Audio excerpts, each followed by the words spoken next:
it in heaven.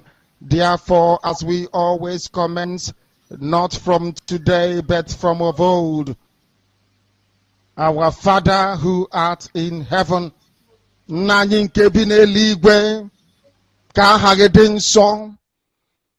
your name may be hallowed by men, that we may bow at the mention of it, that we may offer every glory unto thee, that we may offer you every adoration and adulation, because there is none like thee. You fight our battles for us. Every blessed day you demonstrate through your kindness and your everlasting mercy that you are our Lord, our God, and our Creator. This evening we offer these your children unto thee. All over this very planet that you created, they are listening across the entire 24 time zones on this very planet where they inhabit. They are listening to your gospel this very evening, this gospel of redemption, a gospel of hope, a gospel of restoration, a gospel of renewal, this very gospel of freedom, this very gospel of emancipation, as only you ordained. That this very gospel must be preached, that mankind may be set free from the eternal damnation of the creation of the British. My goodness me, I want to remain in the spirit, because we must worship heaven.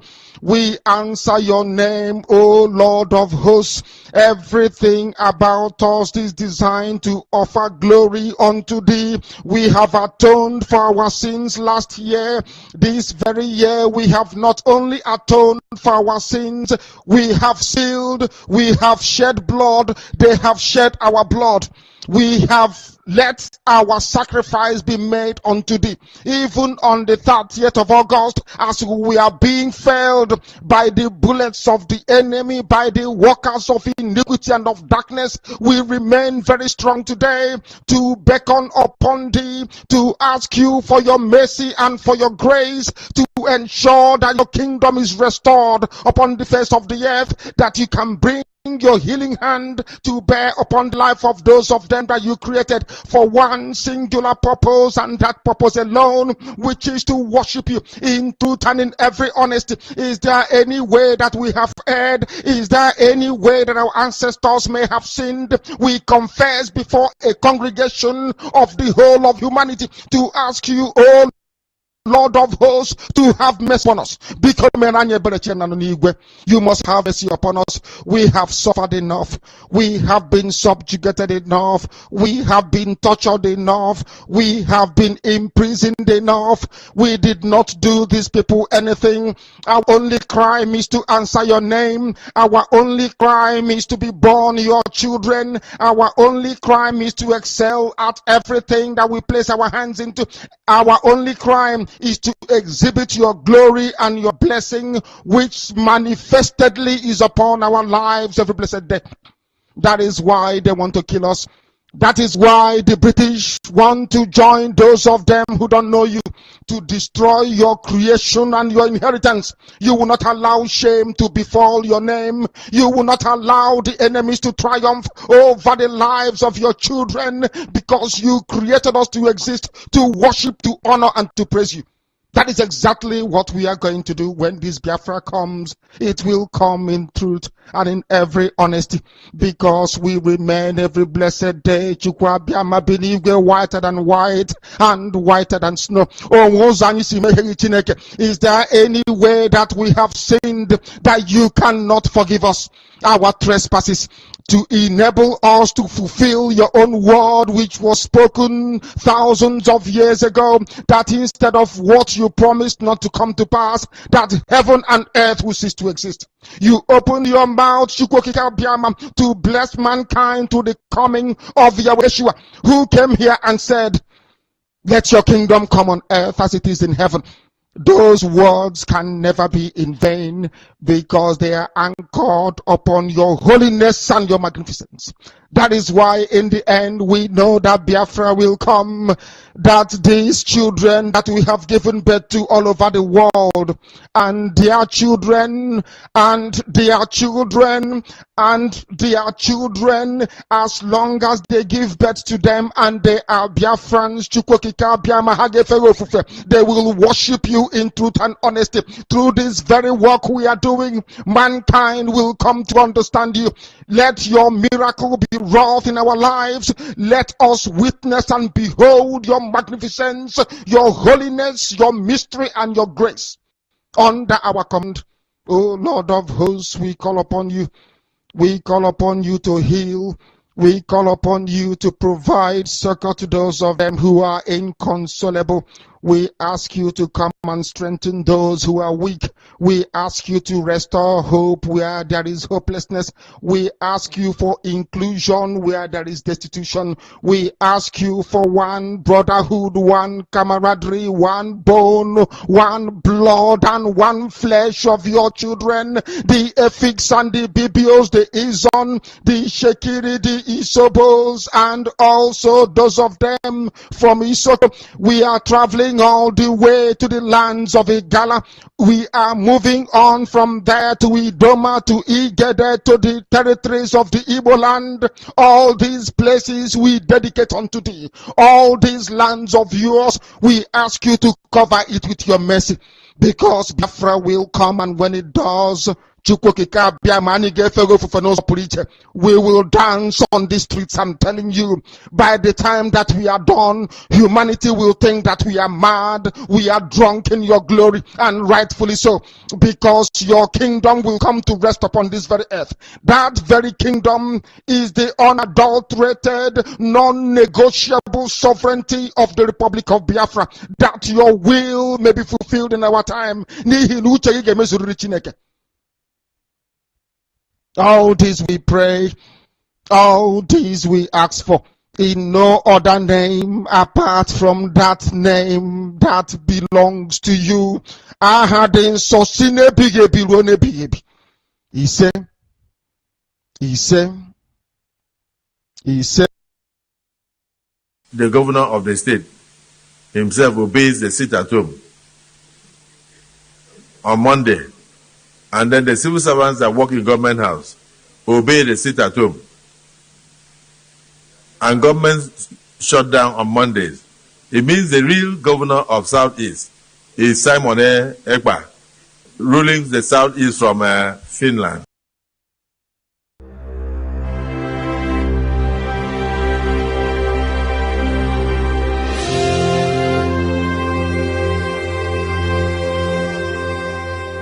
We warmly invite you to our 2023 Biafra Self-Referendum Convention. This is first ever Biafra Self-Referendum Convention to take place in Helsinki, Finland.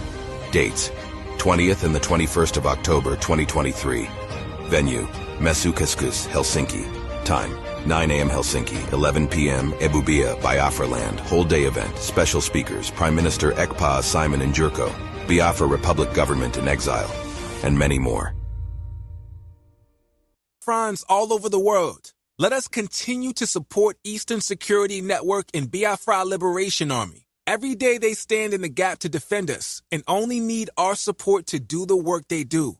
For the safety, security, and freedom of our communities, let us do this together. Go to www.ipobinUSA.org/DONATE. Also go to www.biafrarepublicgov.org/DONATE, where you can pay your liberation tax. We also accept donations on PayPal and Zelle. Just use the email address biafragov.org@gmail.com.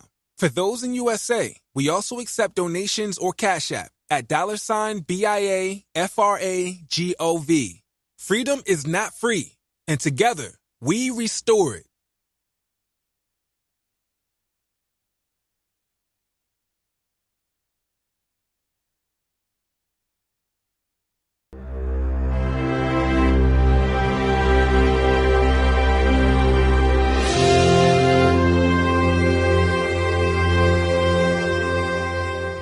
warmly invite you to our 2023 Biafra Self-Referendum Convention. This is first ever Biafra Self-Referendum Convention to take place in Helsinki, Finland. Dates: 20th and the 21st of October 2023. Venue: Mesukeskus, Helsinki. Time: 9 a.m. Helsinki, 11 p.m. Ebubia, Biafra Land. Whole day event. Special speakers: Prime Minister Ekpa Simon Njurko, Biafra Republic Government in Exile, and many more. The summary of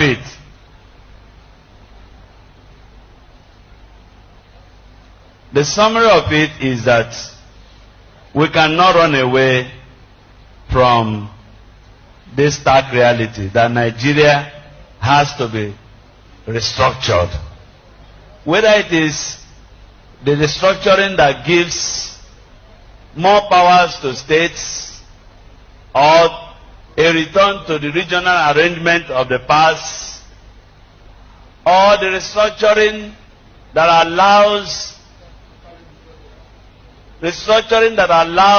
parts of the country that want to go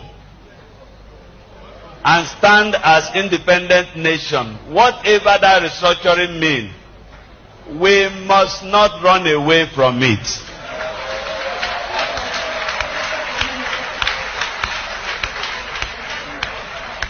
And our position as bishop, and I must say now, I'm carrying you along as a diocese, is that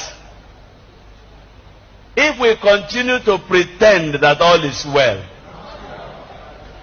we will keep bleeding profusely. And very soon, there might be nothing called Nigeria.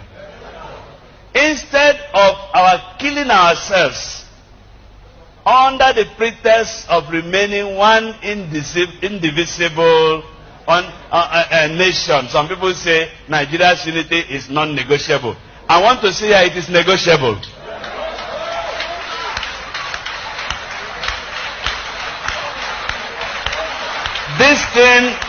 This thing is like marriage. You don't force two people to get married. We have been forced into a marriage that is hurting us. And every day we are dying and pretending to be one. Please, instead of our killing ourselves, and there will be no Nigeria left, let us come to a round table like this. Bring Nigeria as a cake. Bring one big knife and share the cake. Share the cake. Share the cake.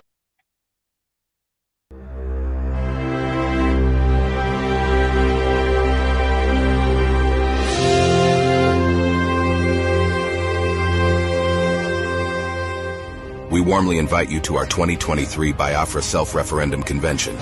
This is first ever Biafra Self-Referendum Convention to take place in Helsinki, Finland. Dates: 20th and the 21st of October 2023. Venue: Mesukeskus, Helsinki. Time: 9 a.m. Helsinki, 11 p.m. Ebubia, Biafra Land. Whole day event. Special speakers: Prime Minister Ekpa Simon Njurko, Biafra Republic Government in Exile, and many more. To also, the criminals call themselves Ohanes and Igbo. The traditional or the political Igbo's who gathers all the time to discuss rubbish. You have become a political stooge, bastardizing our culture. And each time you gather and you discuss nothing about the cultural value of our people and of our nation, only about how to stop Simon Ekpa. The internal conflict you created is ongoing. Don't run away from it. You have all been bragging how you will do this and do that, and we have been trying to avoid the internal conflict you are bringing to us. But I have come to tell you again that we have embraced it. Do not run away from it. I was watching in the mirror yesterday where some of them were making those rubbish. I laugh. There is nothing you do that is hidden so long as you are stepping your foot on the ground, on the soil of Biafra land. I will watch you like a movie. There is no hiding place. But do not be surprised and asking questions. You brought upon yourself what is happening today. And this is just the beginning. Do not think that you have monopoly of violence. We said it that those people that are bringing the military to burn our villages, kill our women, burn our market, the time, this is your own turn. You are going to witness that thing that you did through the military. Izombe was raised, Ahiototo was raised. This is exactly the way all your homes will be raised. That thing you did to poor Biafra people in the name of politician, in the name of Igbo, Biafra people are going to do it to you. For the past 2 years, you have been burning markets, you have been burning villages, and raising them down. Of course, nobody has come to rescue the people you have rendered homeless. We will make all of you homeless before Biafra come. Every one of you will be homeless before Biafra come. Go and market. When we were telling you to stop burning markets, to stop burning villages, you thought we were making mouth. All of you, is it not social media? You make mouth in social media and that's it. I hope it is still mouth in social media. Oya gwara marago. I hope it is still mouth on social media. Because you see those flames that you brought upon innocent women and children in Biafra land. We were sharing those things on social media. How you destroyed the means of livelihood of an average person in Imo State. To be precise. Burning markets anyhow. Bringing military to burn. Thinking that by doing that, we are going to abandon Biafra. Today we are stronger than ever. It did not stop us from fighting for Biafra. Rather, you made us more stronger, and you are bringing out the beast in us. So it is time for you to pay for the atrocities you have committed against innocent women, children, and some families, whom you have rendered useless and homeless today. It is time for you to go homeless. All of you will go homeless from A to Z. When it gets to your turn, you collect it and you go to Abuja and stay there. Or you go to Lagos and stay there. Till further notice, you cannot be burning people's villages, homes, and expect to enjoy yourself. It is not possible. The game has changed.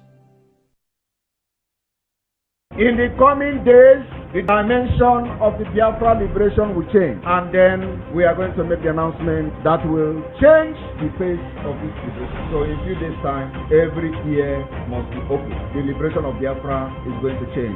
It's going to be very, very dangerous to some, and it is going to be very, very lovely to some. Those who say that they are going to be killing Biafra, is going to be very, very dangerous for them. More dangerous for them. Like they ever, as it has ever been. Those who believe in what we are doing, that we must fight our way through, it will be very, very peaceful and lovely for you. In the coming days, the dimension of the Biafra liberation will change, and then we are going to make the announcement that will change the face of this liberation. So in a few days' time, every ear must be open. The liberation of Biafra is going to change.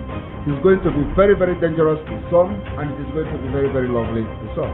Those who say that they are going to be killing Biafra, is going to be very, very dangerous for them. More dangerous for them.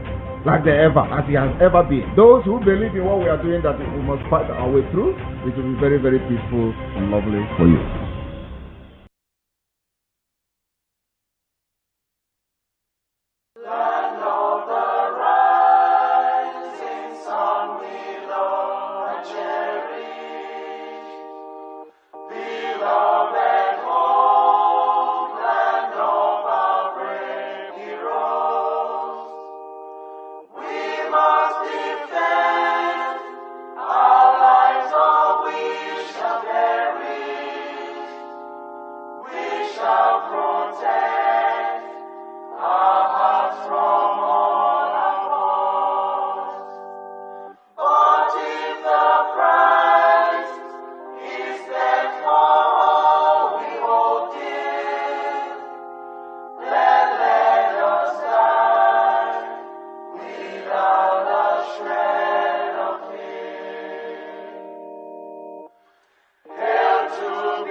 Good morning, good evening, good afternoon, good night, some of you, depending on your time zone. We bring you warm greetings from the Biafran Republic government in exile. Forgive my location today, and wherever we are, we must continue in what we know how to do best. Kudos to the media team, and kudos to the ministers in the studio. Salute you all, Vam Vam Vam, I see you. Ada Biafra, I see you. Chuk Survival, I see you. 247, I see you. And Sonny, I see you. And I see all Biafrans that are making sure the messages goes far and wide. Our message is very clear. It is neither Biafra nor any other thing. If you're not giving us Biafra, no other thing. So you must give us Biafra by fire, by force. Keep Mazen Nnamdi Kanu for now, and then wait to dance to the tune of the music, because we are coming out with a different dance. Some of you will dance and will not be able to know where you actually emanated from. We salute the formidability and the consistency, tenacity, and the determination and concentration and focus of Mazen Nnamdi Kanu, wherever he is, because he is the reason why all of us still have the courage to speak of freedom. One Nigeria has bastardized what they say freedom, but it is the existence of Mazen Nnamdi Kanu that has made all of us to still remember that we can stand our ground and then talk about freedom. We salute the day you were born, the season, the time, the womb you came out from, and the loins, and also the location that you were born, because you were born for a reason at that very place. And that very reason which you were born of, you are fulfilling it in thousand and million times. We salute you, Mazen Nnamdi Kanu, the Amadike one of Biafra, the supreme leader of the indigenous people of Biafra. To our eternal leader, Dim Odumeku Ojukwu, we salute you. Your soul and your body is not at rest until Biafra is restored. Former president of Biafra, Philip Effiong, we salute you. Your soul is not at rest until Biafra is restored. And every other gallant men and women who made sure the January coup of 1966 started in the first place. It was because of the jihad, it was because of the corruption, it was because of the marginalization, it was because of the tyrannic government and the genocide that was ongoing that merited that January coup, which many people may not understand. It was for the interest of the entirety of one Nigeria, not for the interest of the Biafran people, not for the interest of the Yoruba people, not for the interest of the Hausa or Tifi people sectionally. No, it was for the collective interest of everyone in one Nigeria. But being that anywhere they see anything bad, they will use it to attack on us, because they see the light on the Biafran people. That is why they turn it into an Igbo coup. When you dig in, you see that there were northern and southern and western and middle beltland officials of the Nigerian army that partook in the coup. So we salute all those men and women that stood their ground for us to have a history to reckon with. If the children of those times were treated well, we wouldn't have been here to talk about Biafra. So that is in fulfillment of what Philip Effiong said, that if you don't treat the children of Biafra well, they will come back to haunt you, and this time they will be more monstrous than them that were there as at that time of 66 to 70s. And that we have come, and that we have become the worst beasts and monsters of the time that one Nigeria cannot be able to contend with. And that is why we come to the sole head of this Biafran Republic government in exile, the finisher, the Agony Chamber One of Biafra land, the Ikpoki of our time, the idiot of our time, the stone that the builders rejected, the Ekperemaristic Ekperema that has Ekperemerized every fool in one Nigeria for brains and wisdom to come back to them. We are talking of the indomitable PM of the Biafran people, the ambassador of Universal Peace Award. We salute you for your tenacity and for all you're doing for the Biafran people. While people are making noise, jumping up and down there, you are busy making sure there are diplomatic ties, there are political ties, there are every enactment and engagement that will move Biafra forward. We salute you. Your existence is one and comes in a lifetime. That is why we must continue in what we have to do, because it is Biafra or nothing else. We salute the Biafran people who have made sure the 3 weeks sit at home and curfew has come and completed in a grand style, without any film, without any nye, without any beke. The Biafran people have done it again, and the whole world have seen the legitimacy of the Biafran Republic government in exile. Biafran people, both are to you because you have made Mazi Nnamdi Kanu proud. You have not abandoned him in times like this. You have not derailed. You have not made him to regret of even going in for Biafra in the first place. So I salute you all, the Biafran people, for standing your ground and for making sure everything is recorded. We thank also our armed forces, starting from the Navy, the Air Force, and the Biafran resistance fighters, who are making sure one Nigeria collect woto every day. May your days be long, and may your watches continue to stand strong. We will not forget those that are making sure the watches are reinforced 24/7. That is talking about the donors, those that uses their tithe and offering, their siblings, to make sure the army of Biafra are well funded and they have every weapon they need to be able to fight the enemies of Biafra. Thank you for your donations, and we encourage you to do more and to also encourage other people to come with more of such money, because we need them to be able to do more and more and more. We thank you all for joining us this evening. We have come to make sure the Biafran Liberation Mandate is pushed out there to the enemies so that they will understand that we are 1,000 steps forward while they are lacking. And we are not going to stop until Biafra is restored. We salute you all from wherever you're watching. Do us the favor of sharing, hitting the like button, and inviting other people in so that the message can go far and wide.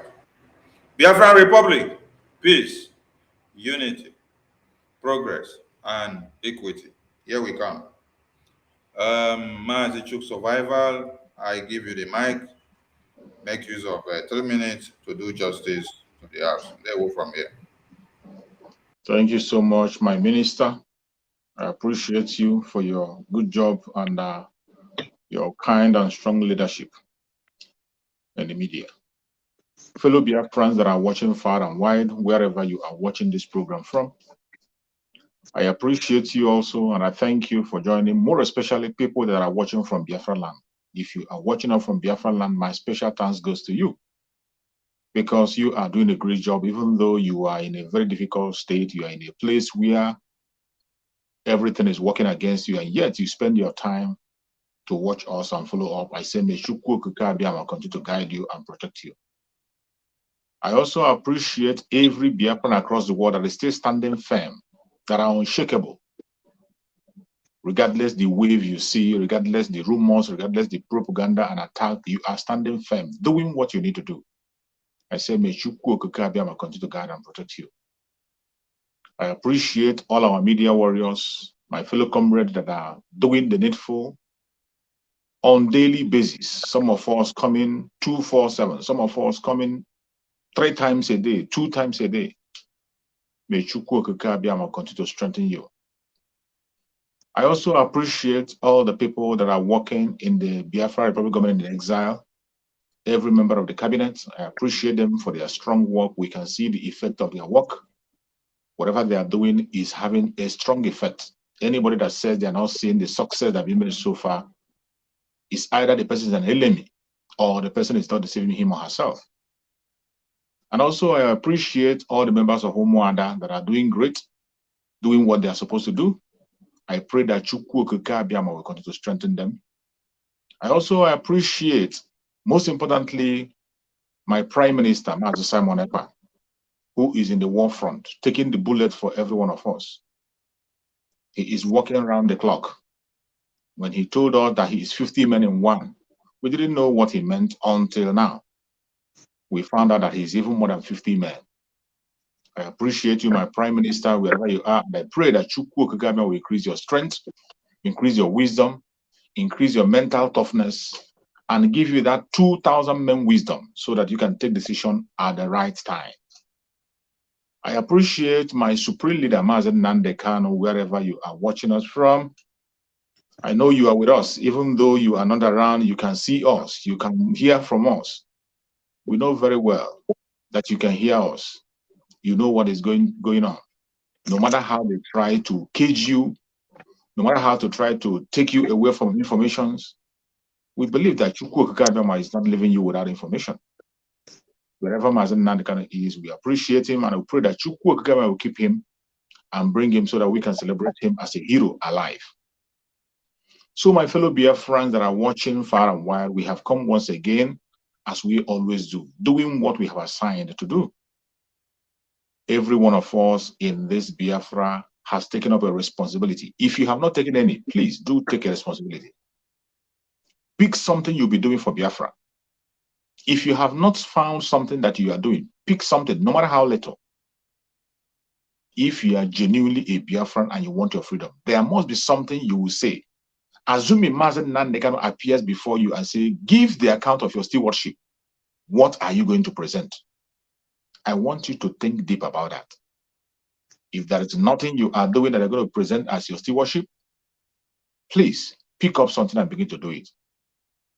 I pray that Chukwu Okike Abiama, who called us, will give all the strength to move on as we are getting to the end of the road where the light will shine.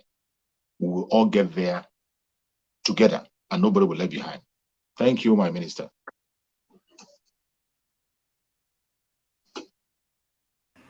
Thank you, my Chineke. Pastor Vam Vam Vam, you have the mic, please. Can you hear me? Loud and clear. All right. Yeah, fellow Biafrans, I want to greet all of you. I want to observe the protocol in the house. Thank you, Minister of Information, Biafra Republic of in Exile. Thank you, my fellow cabinet member, Mazi Ugo, and Biafra 247, and my fellow cabinet member, to Survivor, our mommy in the house, Nwada Biafra. I appreciate you. Thank you for, making this evening. And I want to appreciate Biafrans that are always there, doing the needful and obeying the instruction of our Prime Minister, Odogu Adigo Kogade. And Biafrans, you can see that Odogu Adigo Kogade, even the zoo, they can confirm Odogu Adigo Kogade. If anybody told them that this dragon have the potential of pulling down a whole zoo kingdom, when we told them, don't get me half Vunanya, they thought we were joking, but it's happening today. So I want to tell you all, be resolute, be steadfast, remain focused. Our Prime Minister, he knows the way. He will lead us to Biafra. Mazen Nnamdi Kanu have put his confidence in this man. And he told us that it is forbidden to ever distract him. It is forbidden. And so if you know and you love and you trust Mazen Nnamdi Kanu, the only way you can show it is to obey every instruction coming from this government. Because this government that is formed by our Prime Minister is the instruction that came from Mazen Nnamdi Kanu. We have all seen all the messages, everything. So he is an obedient disciple. And if you want to get to this Canaan land that we are all looking for, follow him who know road.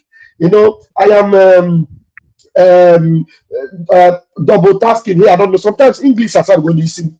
Honestly, I am doing double things as I'm talking to you right now. I'm in a meeting and at the same time, and I'm in this particular broadcast. You won't believe it, but that's what we do for Biafra.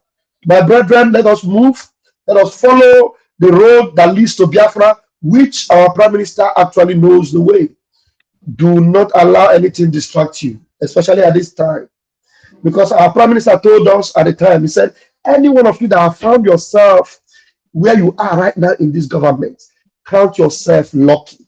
Count yourself blessed. If you are in this movement now, and you are on the right side, you are not among the Nzama, you are not among the fallen demons, you are not among the accountabilities, you are not among the Indofen Kupu, the Ukumango. If you are among the children of heaven, that's why the public government in exile, count yourself blessed. You are going to rejoice. Thank you very much. We'll move.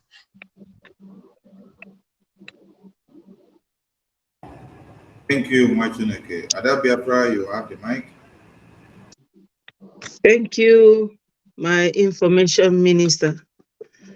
Good evening, all my colleagues in the house. I thank you all for being present. You are all wonderful people, individually and collectively. I thank all the Biafrans all over the world, especially those in the zoo, still in the zoo. But very soon we will get our nation. I thank those of you who are doing the sit at home. You people have been wonderful and very resilient. It is because of you that the world will know that your sit at home represents our referendum on one hand, and on the other hand, that you people want your leader, Mazi Nnamdi Kanu, to be released. I thank you so much. I thank the Omuadas, especially the defense minister, Mrs. Azoka. I thank all the Omuadas. Thank especially Meji Buago, our prime minister, the best organizer I have seen in this dispensation. He knows how to organize things. I thank him. Special thanks goes to him. Well, my people, you see, we are here every other 2 days in a week to speak to you people. Do not relent. We are all here together. Biafra is something that touches and concerns us. We can never go back.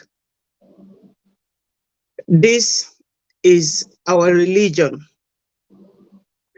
We should all evangelize together. It is our religion. We have crossed the Rubicon so many miles away.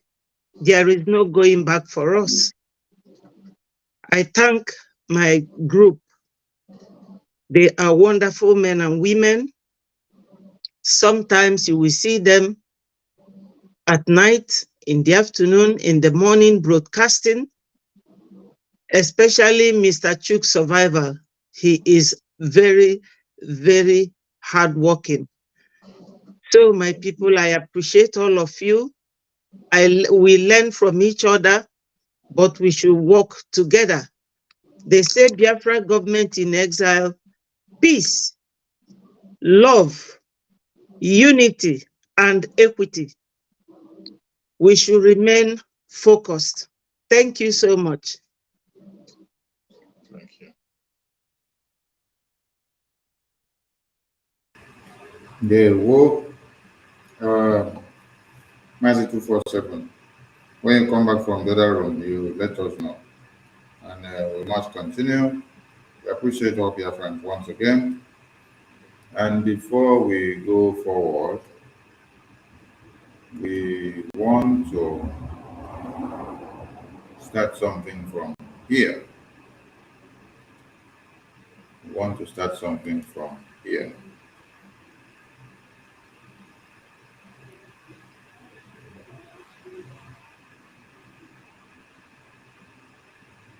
We want to start something from here. What is his name? Okay, Komi. Okay. Okay, Komi.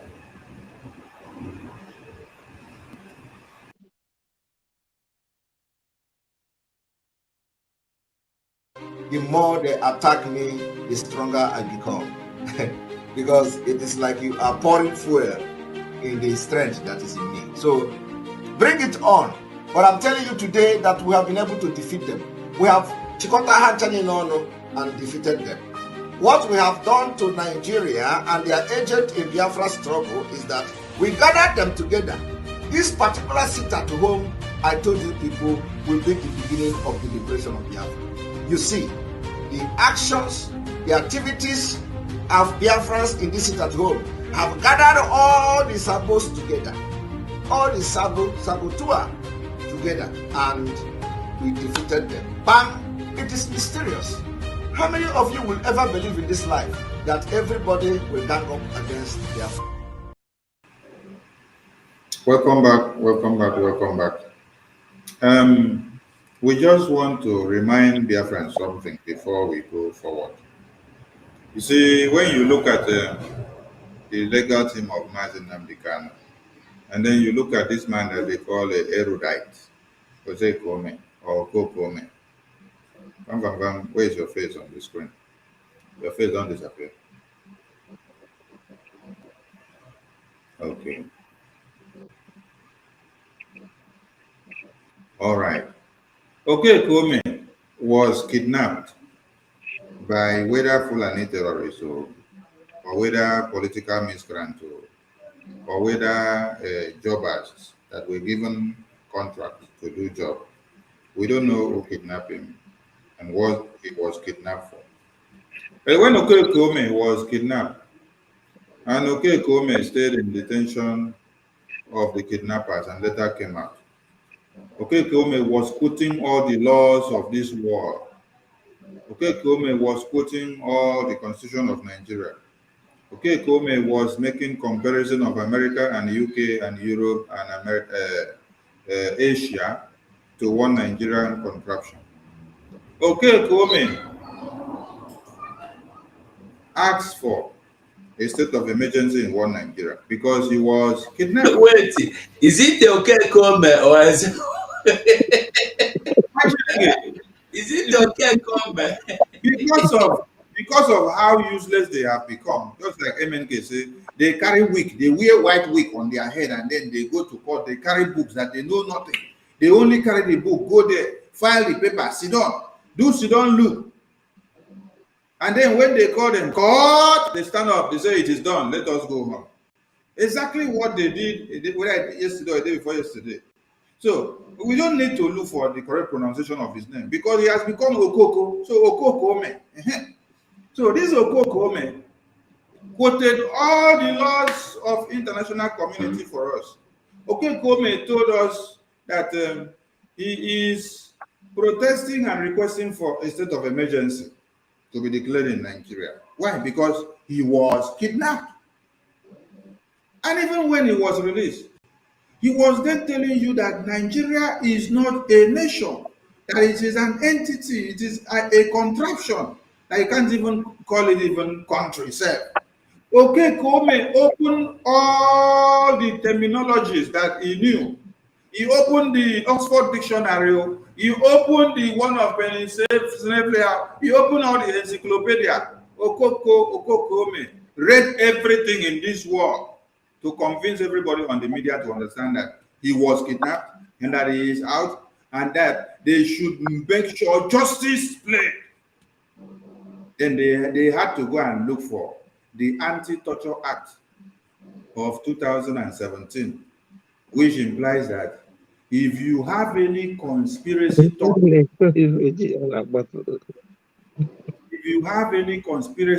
Biafra, if you're on phone, you mute yourself, please, because the voice they come out. Okay, sorry.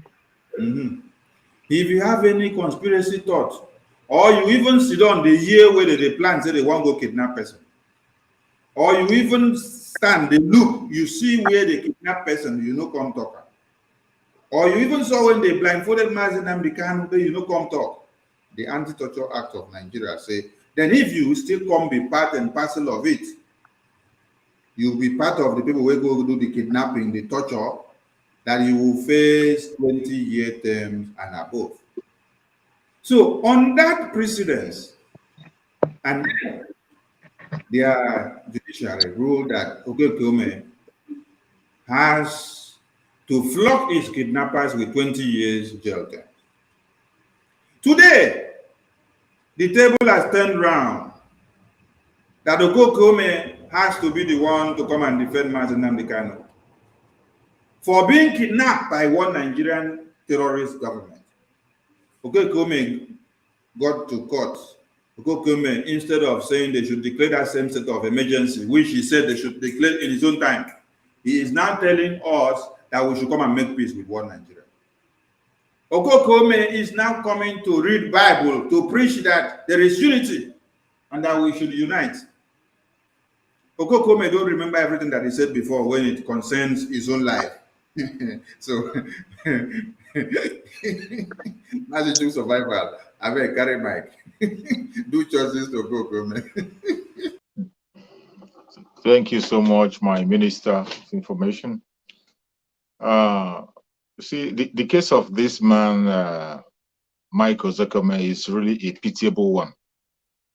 And it's that when you see this kind of people fall and disgrace themselves, you pity Nigeria. It is because of this situation that we must get out of the zoo. Because for you to function in Nigeria, you must first of all take away your brain, remove your brain and throw it to the dustbin. That is the only way to operate in Nigeria. You cannot operate in Nigeria as an intelligent person. That is why you will see a professor rigging election for somebody who did not have common entrance, did not pass common entrance exam. You will see a professor rigging election for somebody who is certificateless to serve under the very person. That is what Nigeria has made everybody to be. And when you see the action of this man, the way he spoke, when I was listening to him, the only thing I picked up from that, the information he was trying to give is a one-line information that you can just say it in one line and let people go. But he ended up wasting people's time for a very long time. Spend almost 10 minutes or 15 minutes talking rubbish. And when I looked at it, I thank Chukwu Okamara, first of all, he took responsibility for everything he said there and said it is his own word, that he doesn't have anything to do with Mazi Nnamdi Kanu. And he admitted that Mazi Nnamdi Kanu will be angry with that very nonsense he was doing. Because he said that even if Mazi Nnamdi Kanu gets angry, that he is doing it on his behalf. To show you that they know what they are doing. This man came out, somebody who is defending the indigenous people of Biafra. You said you are defending Mazi Nnamdi Kanu. And you know what Mazi Nnamdi Kanu is fighting for? You know the reason why Mazi Nnamdi Kanu have lost his two parents? Because of Biafra. He has lost everything he has, including his career and his life on the line. And all of a sudden, you came out and you said that you are now telling us that Mazi Nnamdi Kanu has to hands off the struggle as a condition to release him. You are forcing Mazi Nnamdi Kanu to hands off the struggle. And even you are coming out now to speak on behalf of Mazi Nnamdi Kanu that he has hands off the struggle for his release. But I thank you, Kokama, that you said that whatever you say there is your own responsibility, not Mazi Nnamdi Kanu that sent you. It is your own word. Every Biafran, you know, for a very long time, these people have been pinpointed, and our Prime Minister have said that these people are bought over. They are not working for Mazi Nnamdi Kanu. But some of us didn't believe. That's why I say in every information I call from Prime Minister, what you have to do is to just be patient a little bit. When you see a position being made by a Prime Minister, be patient a little bit. You are going to see it very, very clear in your own eyes. Today, do you still have any doubt that these people were working for the government? Is there any doubt that they are working for government? And when you check them from their ERAT to their Department of Saboteur and their government, you see the way they are moving. Those ones who are in the Department of Saboteur, you see them, some of them are resigning, joining the Nigerian government. Some of them are going for sabbatical leave. Some of them are busy preaching one thing or the other. And when you come to the lawyer side, the lawyers are telling you to join Nigerian government. Can you now see the demarcation? That all this while we have been on our own, fighting for the freedom of Mazi Nnamdi Kanu, while they themselves we are fighting to merge Mazi Nnamdi Kanu with the Zululand Republic. That was why it got to a stage when they began to preach a propaganda. They were telling us that it is Mazen Nandekano versus Mazen Simon Ekpa. And some of you are surprised. How do you mean? They come to them, they use their media to preach that propaganda. They say Mazen Nandekano versus Mazen Simon Ekpa. They started it by bringing out a letter. That Mazen Nandekano wrote a letter and said, stop sit at home. That Mazen Simon Ekpa is disobeying Mazen Nandekano. That Mazen Nandekano is not part of anything Mazen Simon Ekpa say. Anytime they come online, they say Mazen Nandekano said, Mazen Nandekano said, Mazen Nandekano said. They try to push Mazen Nandekano against Mazen Simon Ekpa. They try to confuse the Biafran people so that we think that Mazen Simon Ekpa and Mazen Nandekano are on loggerheads. But they didn't succeed because we were focused. We saw it coming. When that propaganda was being cooked, we saw it coming. We were focused. And we continue to hammer that the original IPOB of Mazen Nandekano remains alive. And Mazen Simon Ekpa is in charge. Every single thing that Mazen Simon Ekpa is doing today are all the planned things, the things that Mazen Nandekano would have done, even more if he's with us. Even more. Every single thing he's implementing today. These are things that Mazen Nandekano have drawn down, but there was nobody around him. No single person around him, not even one person. Mazen Nandekano have been alone for more than a decade, fighting for Biafra. And I applaud him. When you see the kind of people that Mazen Nandekano managed up to this stage, if you see the kind of people Mazen Nandekano managed, you'll be wondering, how did Mazen Nandekano manage to control this kind of human beings for more than a decade? But I thank Chukwu Okeke. Chukwu Okeke used them when it was necessary to make them, to bring the name of Biafra up. They shouted with their blackmail and whatever they did. Biafra was going up until when they got to the stage of restoration that we are today. In this restoration stage, there is nothing any man can do. The right person has come on board. And the only thing you can do today is to obey simple instruction and focus. Today, we don't need to tell you who to listen to. We don't need to tell you, oh, don't listen to lawyers, don't expect lawyers. We have been saying it from the beginning. The freedom of Mazen Nandekano is not in the hand of the lawyers, not in the hand of the judges, not in the hand of the zoo, not in the hand of the international community. It is in your hand that is watching us here. Every one of us, Biafran, the indigenous people of Biafra, the freedom of Mazen Nandekano is in your hand. That is why you must obey every single instruction that is being passed by our Prime Minister. If you do not obey instruction, you are not doing yourself any good. But if you obey every single instruction, it will be as easy as ABC. When it comes to leadership, they say that Biafran don't have a leader. But let me tell you, we are the greatest people who are lucky about leadership. When it comes to leader, we are very, very lucky to get good leaders. Look at Mazen Nandekano, unbribable. Against all odds, they have done everything they can. They couldn't break him down. Look at Mazen Simon Ekpa.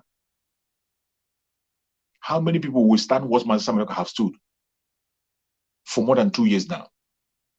Do you know that there were some people who came to this IPOB genuinely to support Mazen Nandekano, but they ran away because of this pressure that you see Mazen Simon Ekpa facing now?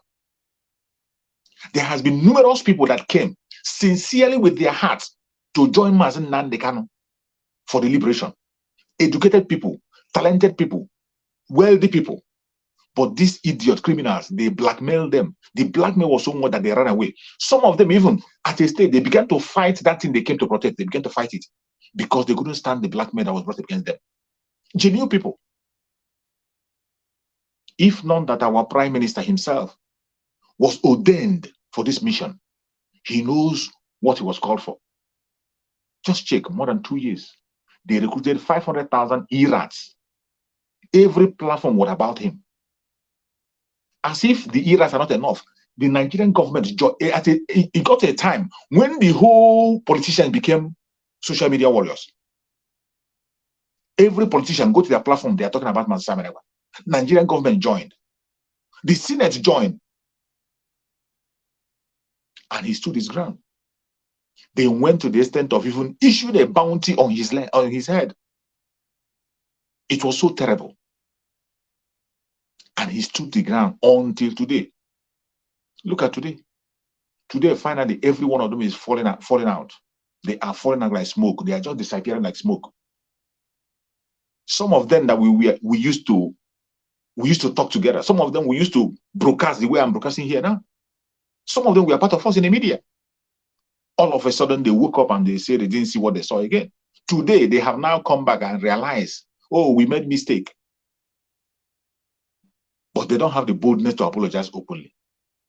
That is the danger of lying, the danger of committing unnecessary crimes, doing things you are not sure of, out of greed, envy, and jealousy.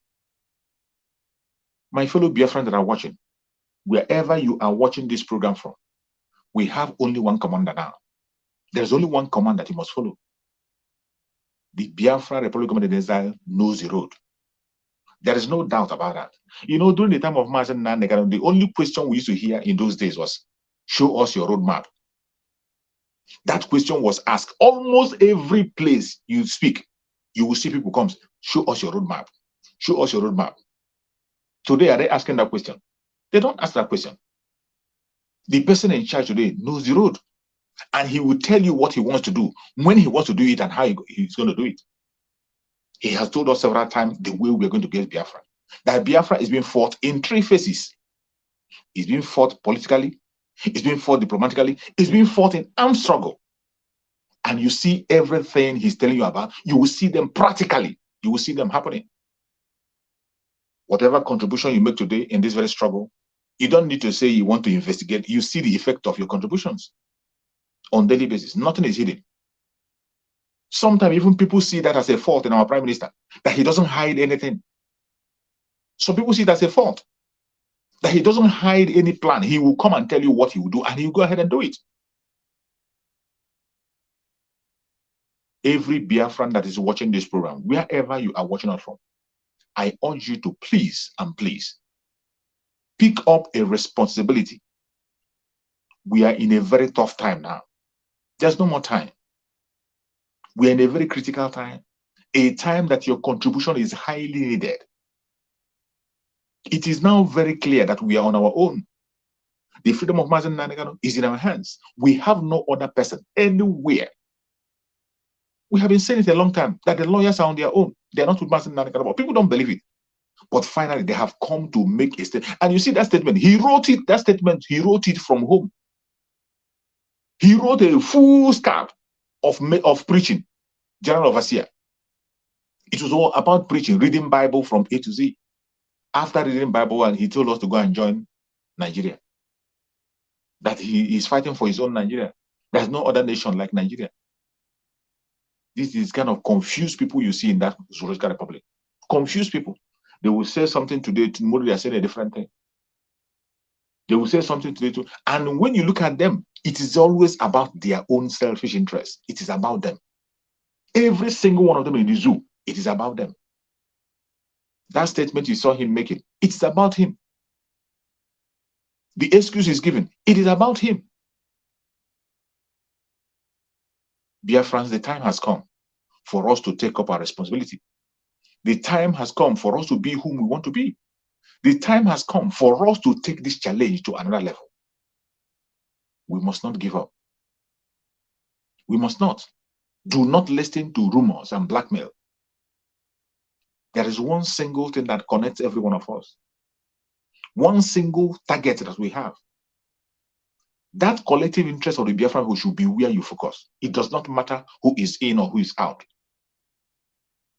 One single interest that we have, collective interest, is freedom. Any of your brother or your sister that is pursuing that freedom, support him or her with all your strength, as long as that person is genuine. In this era, we are no longer seeking for the way forward.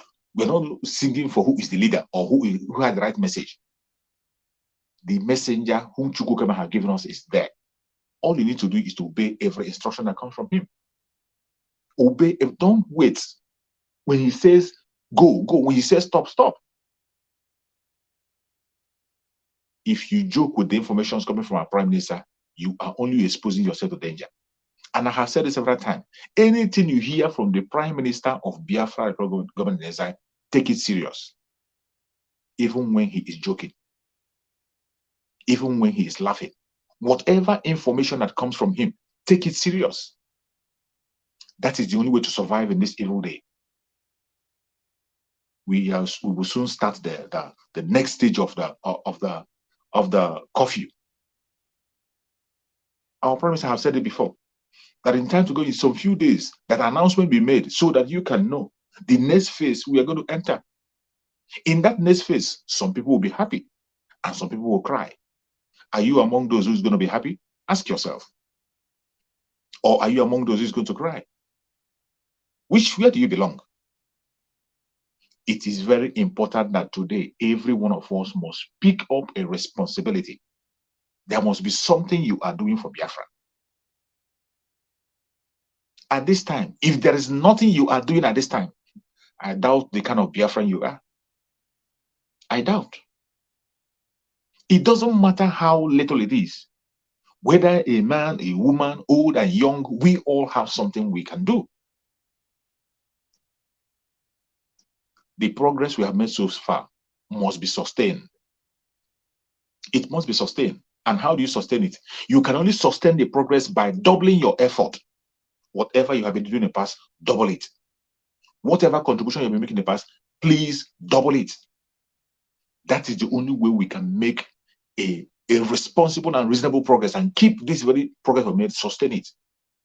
Because there is nothing like a question of say, oh, we are going forward, let us wait, tomorrow we'll continue. There's no going back. No pause. And when you see the person that is leading the charge, the Prime Minister of Biafra government in Israel, you should know that he doesn't have that time to pause. He's a man who has experience. He has all it takes for us to move forward.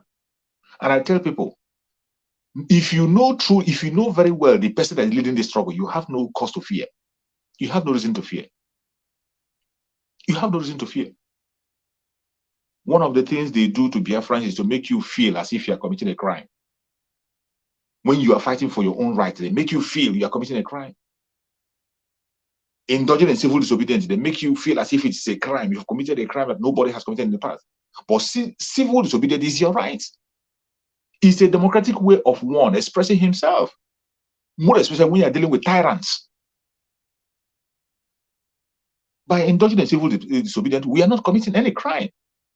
We have chosen the most peaceful way to make our demonstration, which is civil disobedience. And when we engage them with the Liberation Army, that is self-defense. Self-defense is the right of the Biafran people. It is the right of every human being living on the planet Earth. Animals defend themselves, plants defend themselves. How much more a human being? Every single thing we are doing today is in line. Is in line. We are dealing with somebody who has the experience. Our Prime Minister has experience in international law. He has a military experience. He's a politician. So what else? How on earth do you think he can make mistake? How on earth do you think he can be wrong? And Chukwu Okikabe appointed him on the assignment. He answered the call and he's doing what he's supposed to do. Every one of us, I beg you in the name of Chukwu Okikabe, if you sincerely want freedom, truly want freedom, today, know that obedience is better than sacrifice. The highest gift you can give today is obedience to instructions. More especially our brothers and sisters in Biafra land. When you hear any information from the Biafra Republic of Israel, obey it. When you hear sit at home, I beg you in the name of Chukwu, sit at home. We are not pleased at the death of anybody. We are not pleased that the Zoological Republic will use anybody for experiment. We don't want that. We have lost a lot of people. A lot of Biafrans have been lost, and we can't continue on that path. That is why you see us coming online on a daily basis, shouting, educating you, and telling you things that will happen when it has not happened, to make sure that the collateral damage is reduced, if possible, to zero. But you have to play your own role. You have to support us. Every one of us, if you're abroad, you reach out to your family back home and let them know what is happening. Your families back home, you tell them, let them know what is happening. Tell them and encourage them to obey instructions. It is to keep them safe. It is for their own good. It is not meant to intimidate them or to showcase muscle or to prove that we know better than them. No. I pray that Chukwu Okikabe will give us that grace, that wisdom to continue to do the needful until the right time comes when we are going to celebrate in Biafra land. Every one of us that is watching this program, wherever you are watching this program from, I urge you in the name of Chukwu Kabiama to tighten up your belt. Tighten up your belt. Freedom doesn't come cheap. Remember, Mazen Nandekan has never promised us an easy ride. Never. He told us that it's going to be tough. Mazen Nandekan have always told us that it will be tough. He has always preached about mental toughness. Why do you think he talked about that? Why do you think that Mazen Nandekan keep talking about mental toughness? Keep talking about consistency? It is because it is not easy. In the era of our Prime Minister, Mazen Samuel, he has also warned. He has told us that it will not be an easy ride. He has always told us to tighten your belt. Mazen Samuel will tell you the next stage is going to be tougher. The next stage is going to be tougher. There was never a time you have been promised cake and biscuit and granite. No. If you sincerely want your freedom, you must prepare yourself. You must be ready to make the sacrifice. Prepare for the sacrifice. No matter the amount of sacrifice for your freedom, do it. It is for yourself. Whatever you are doing, don't think you are doing it for Mazen Nandekan or you're doing it for Mazen Samuel. Take it as your own business. That is how some of us you see here, that is how we take it. Those of us you see, we take Biafra issue as our personal business. That is why we invest our time, we invest our money, we invest everything in us. We invest we risk our own life in it. Because it's about us, about our future. But when you begin to treat it as it is Mazen Nandekan you are doing it is Mazen Samuel you are doing, that is why you are slacking. When you are being called upon to do anything, you will not come out because you think you are doing it for someone else. It is for yourself. If you do good in this era, you do yourself. You do bad, you do yourself. The earlier you wake up and face reality, the better for all of us. Thank you, my beloved brothers and sisters. My minister, take over. Okay, Una, well done, Una. Thank you so much. Una, sorry, say I come late. Effin, I greet you. How you doing? All Biafrans, I give you a shout out. We win. We win and we win. And we go there always the win, they go. At Wale, now we the win. And we go the win, they go. I greet you, my honorable ministers in the house. Thank you for being there when you are needed. Only God will reward every one of you, including me. I follow. Yes, sir. So thank you. At that Biafra, it be like say code done the action for that Eliza compound. Well, not day. Now so it be. Now well done. So Biafrans, I greet you now. I greet you, Bam Bam Bam. I greet you, Mazi Shooks. I greet you, Ada Biafra. And our leader, Mazi Nandekano. Boza.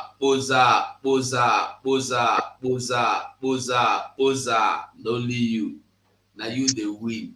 If it no be you, therefore don't take us. Now by now, so they hear the news. They kidnapped 20 girls yesterday. They kidnapped 10 girls there. They kidnapped 50 men. They buy those ones. Now sorry for the beef for our land, but because you took it upon yourself and they stood kidigbam, nothing that happened. They move, you say you no go move. They push, you say you no go push. And you are paid the price continuously. You pay the price again and again and again. So we love you, Mazen Nandekan. Anywhere you are, we still love you and we will always love you. Yes. So our Prime Minister, Mazi Simon Ekpa, I greet you as well, and I greet you for being there. If not you as well, their original plan was to silence everybody, but thank God for bringing you, and you came in and you answered the call when you were called. And every member of the cabinet, I thank you all. I love you all, and I encourage everyone to stay to remain steadfast. And all the sabos, all the blackmailers, all the saboteurs, I give una to all too, because you go saboteur, sabotage, saboteur, sabotage, sabotage. You go sabotage, you go sabotage, you go saboteur, saboteur, sabotage, sabotage. Only you. Sete, you no go see wetin you go sabotage again. You no go see wetin you go sabotage. You no go fit sabotage. You no go fit sabotage. Nothing. So continue anywhere you are, continue. But if your mind tell you say wetin you dey do dey good, continue. But if you tell you say e no dey good, my brother, repent. Because ụtalị a na-awụzie n'azụ isi na ọkwa Chukwu na-awụ ụrọ mmadụ na-awụ, ọ na-awụ ụtalị n'azụ isi steadily. So I must say thank you all, Biafrans, anywhere you are watching from. Thank you. One love. So Mazi Sonny just called me now. He said he has some little technical issue. He can't even come back here again. So we will do our best and we'll go round up. Today I don't know how far away una don go. I beg make una no vex, but this erudite lawyer and Okokome,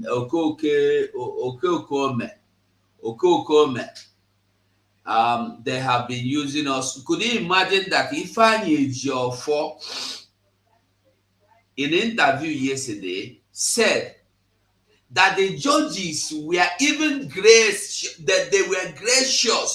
to hold up their case. Thank God we get Ada Biafra here. Ada Biafra, I want to ask you a question. In Supreme Court, if you're somebody carry you go Supreme Court, you know fit your lawyer no fit defend you for Supreme Court. You go sit down, anything where court to talk, judges talk for Supreme Court, you go carry. You know fit challenge anything there. I was still waiting to be called, to come to that. Okay, because, good. Did you wait? Sorry. Did you listen to Ifeanyi Ejiofor interview? That man, he makes me nauseate. I don't like listening to him. I don't like. I didn't listen to him. The yesterday own, particularly the yesterday own. Did you listen to it? No. You need to listen to it. Then you will have something to tell us. Let me on my listen. You will listen. You go listen to Rambo. Where the other day. You have to listen to it because thank God you are here. So you are the one that will analyze it for us, not be me. Let me just on this thing so we continue. Sorry for coming in late and delaying us.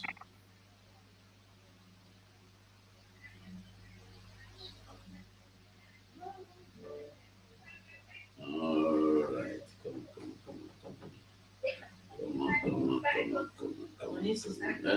come on. Hey, I go call and let her beg you on it.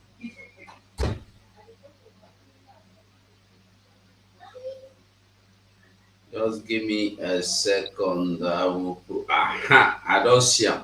So now. Good afternoon, everybody. Good afternoon. Have been done and dusted. So let me use this opportunity to briefly update. When they hear them,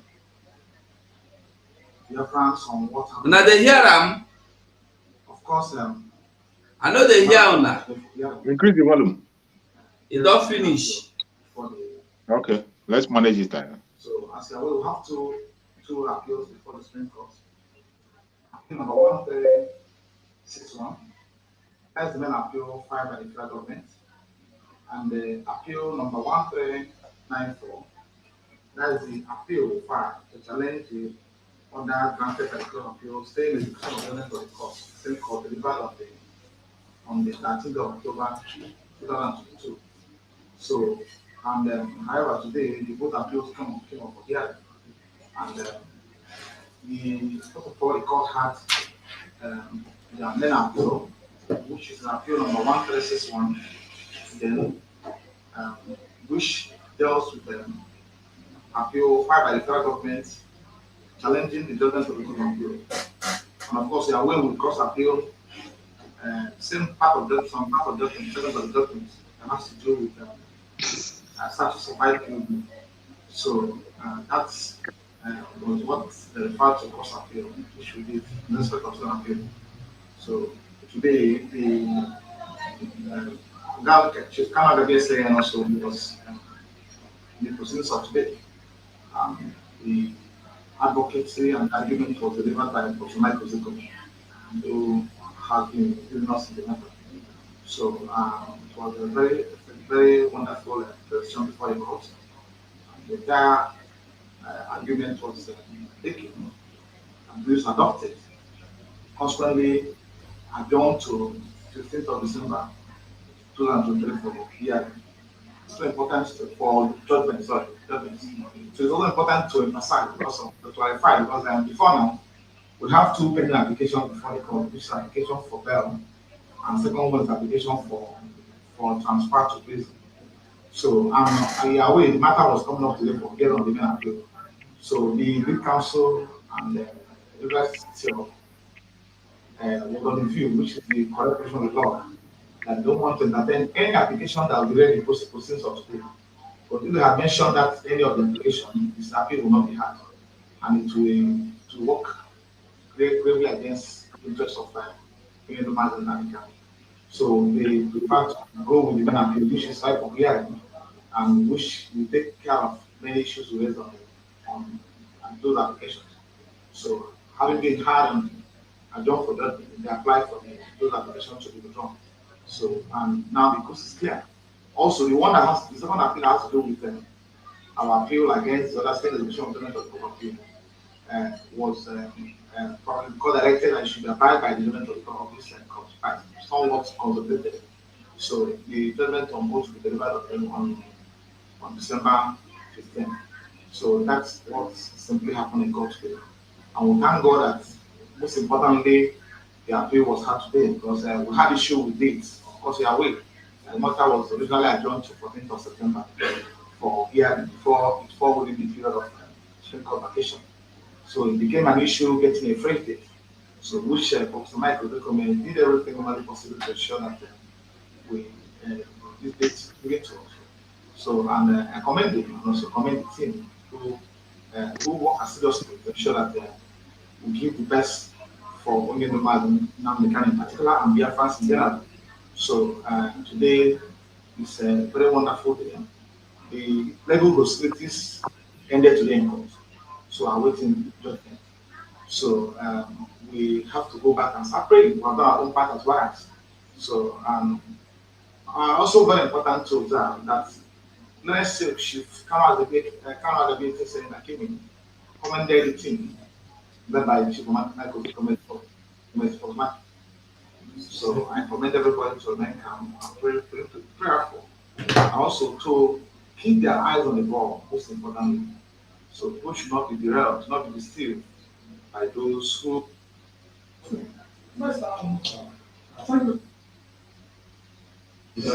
nations.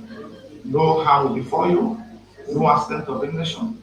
And for us who are on December 2, 15 to 23, a lot of issues with this appeal in our cross appeal.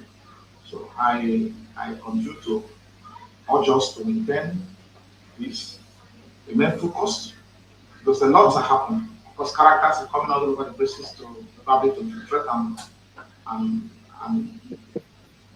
probably prevent people not to understand the purpose of what they are doing. So I encourage them to remain focused and prayerful in the circumstance.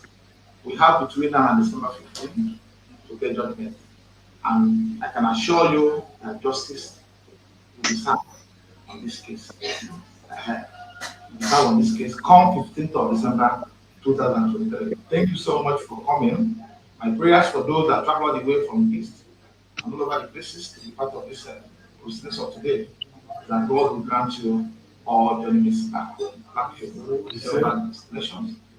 No harm will befall you, no accident of any nation.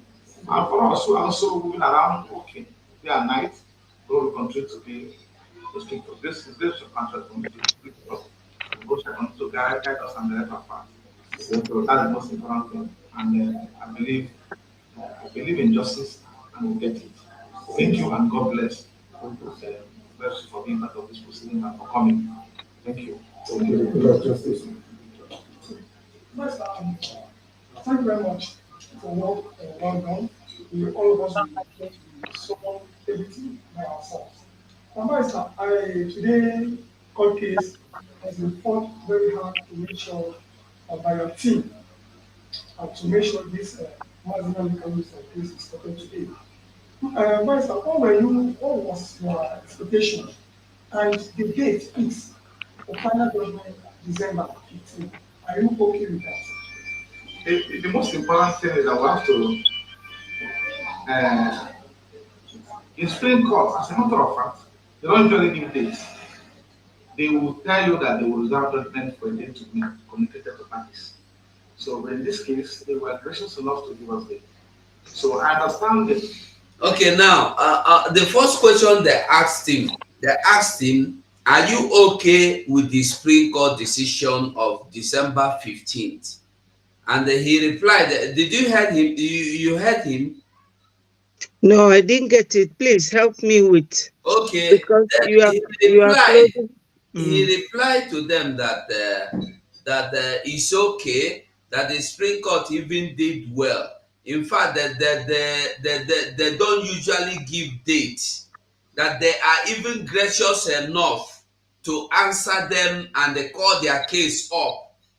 That means that the case, the Supreme Court, this is supposed to happen, I think, in September last month, and they postponed it because they said they were going on holidays. So now it was called up today, and the Dissemifying Ejiofor is now telling the journalists that they should be content, he is happy. He is so much happy that the judges are even gracious. This is how he said it, that the judges are even gracious to have called up their case today.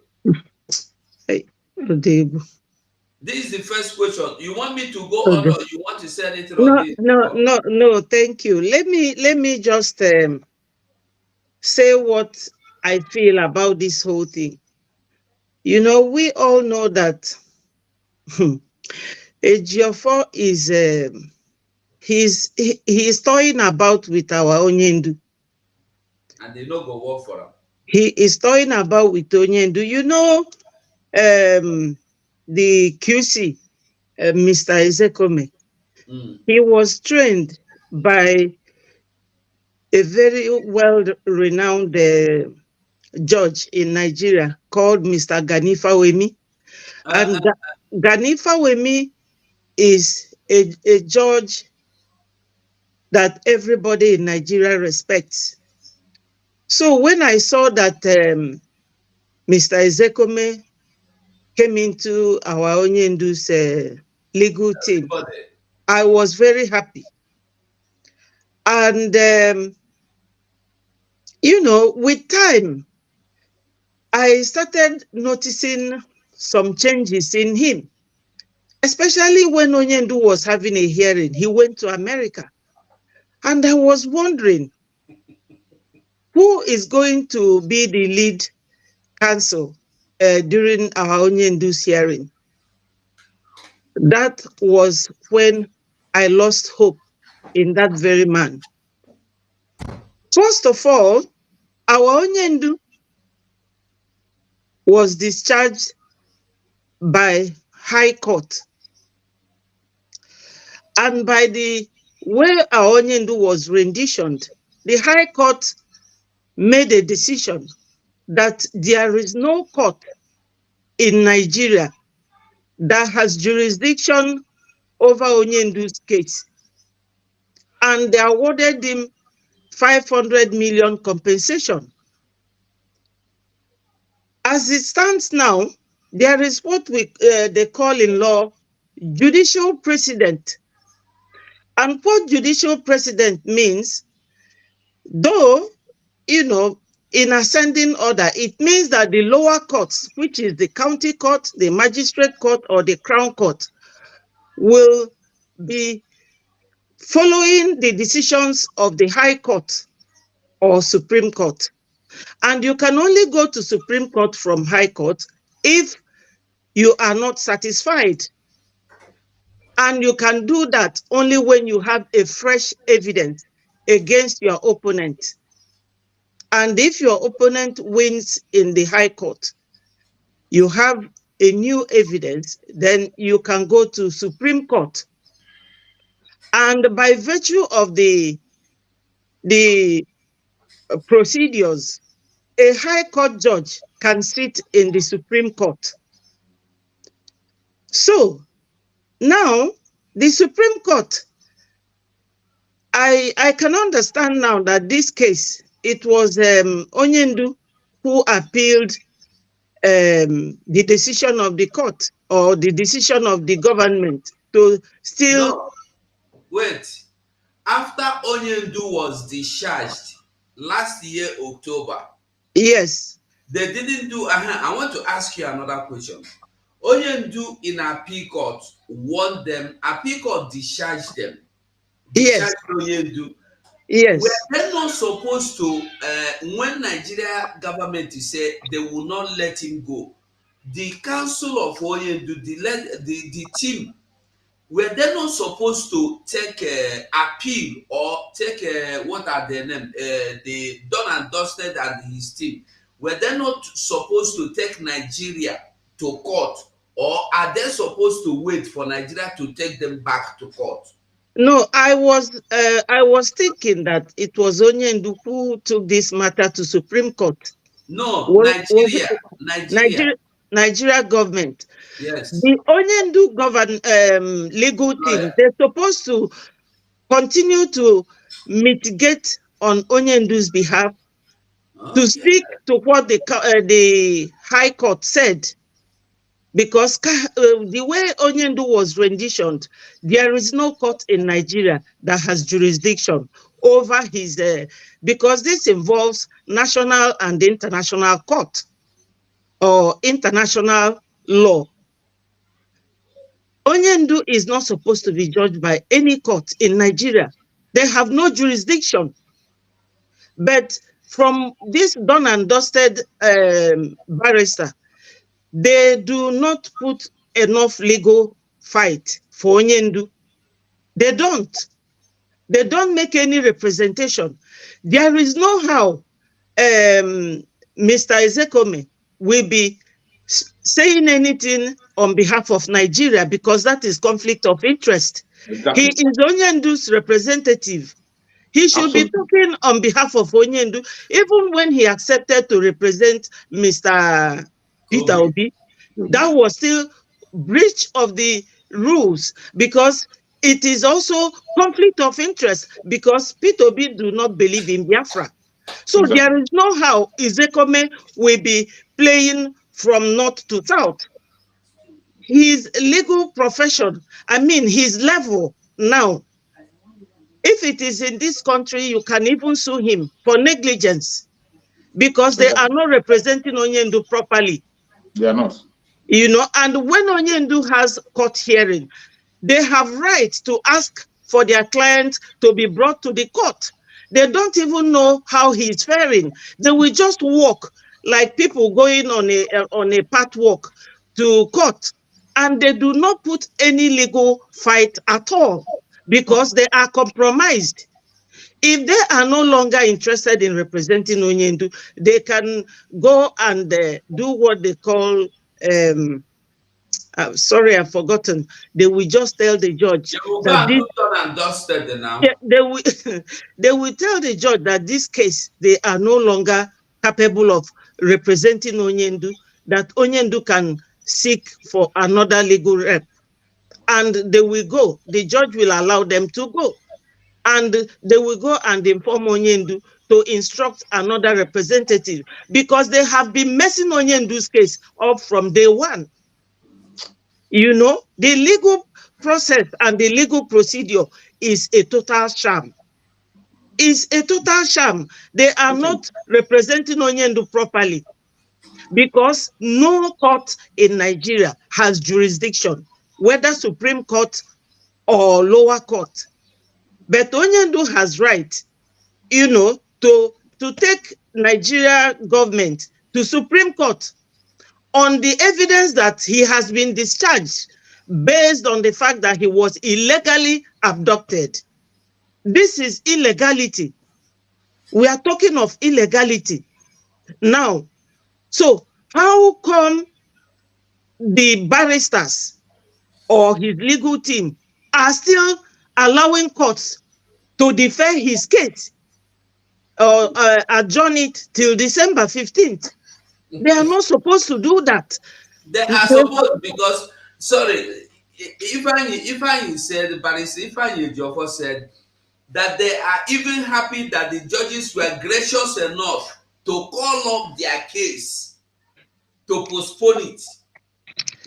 Well, I don't know what else to say. Like I said, they are representing Onyendu negligently and not properly. They are not fit to be Onyendu's because they are all compromised.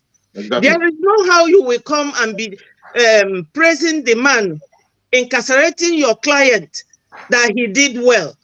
You should be challenging them, throwing legal punch, you know, by making it clear to the judges in the Supreme Court, because some of those judges are the ones that sit in High Court. Any High Court judge can preside case in the Supreme Court. Thank God you are the one. Thank God, because all these things you are saying, I know, say, common sense go tell you this. I've been asking, why wouldn't Ifeanyi Ejiofor, Michael Okoko, and the rest of them take Nigeria to court for not allowing their client to go? Yes. Yes. What I expected yesterday or 2 days ago, you know, was for them, especially I don't know whether he's barrister Ezekome or QC Ezekome. Can you imagine his level? A QC representing somebody, and you cannot defend your client properly. Wait, it's a very big shame. Don't run fast. Don't run fast. Something that entered what you are saying now is coming. Biafrans, the person speaking is a legal counsel. So it's good that she is explaining it, because if Nami the talker, una go say I no go school. So it's good that somebody that knows the law is now explaining the law. Let's go. Listen to this one again. And schedule of work. So we have been exciting patients since June 29, 2021, and I believe we'll have less than 2 months of relevance for the judgment. And the most important thing, let's just start. And as has been rightly said by Julius Silk, my next Silk, Professor Michael Document, and she cannot be a second. During the press conference, during after the cross session, we continue to call on the federal government to release Mazen Nnamdi unconditionally. Because the fact remains that Nnamdi Kanu has been discharged. Then, of all enactments and criminal charges against him, that's number one. By Bishop Judgment of the Court of Appeal delivered on October 13, 2020. Then the court proceeded that to restrain, to prohibit his further detention or further prosecution or any form of indictment before he court again. The court prohibited it and directed the federal government to release him unconditionally. So, and to tell you the nature of this order, we appeal the subsequently the same court of different panel sat and granted an order staying the execution of the same court. Then we appeal against it. We appeal against it in an appeal number SC 1394, pending before the Supreme Court today. I'll tell you one funny thing that happened in this appeal. When we appealed, when we file this appeal against that order, that's unprecedented order. The federal government of Nigeria filed our case of appeal objection challenging the competence, and we responded. You will not believe that apart from that period of the fact that the no file responded brief in response to our appellate brief, the referendum process, because there's no law availing the circumstance for them to rely upon. They have no law to rely upon in justifying the order, whether which was granted without decision of the court. Are you with me? So that's to tell the nation how grave the order, how grave the understanding of the decision of the government of appeal appears, because there's no law in earth. This order granted under relying on civil proceedings, civil rules of the court, and civil precedent of the Supreme Court. There's no provisions under the extant regulation of court of appeal that allows such an order to be granted. State illusion of liberty of citizen. It doesn't happen. It's unprecedented. And to further demonstrate the sourceless of what they did, the federal government have no place to rely upon. They have no authority to rely upon in filing the respondent brief in that appeal. Today, and it's adopted today.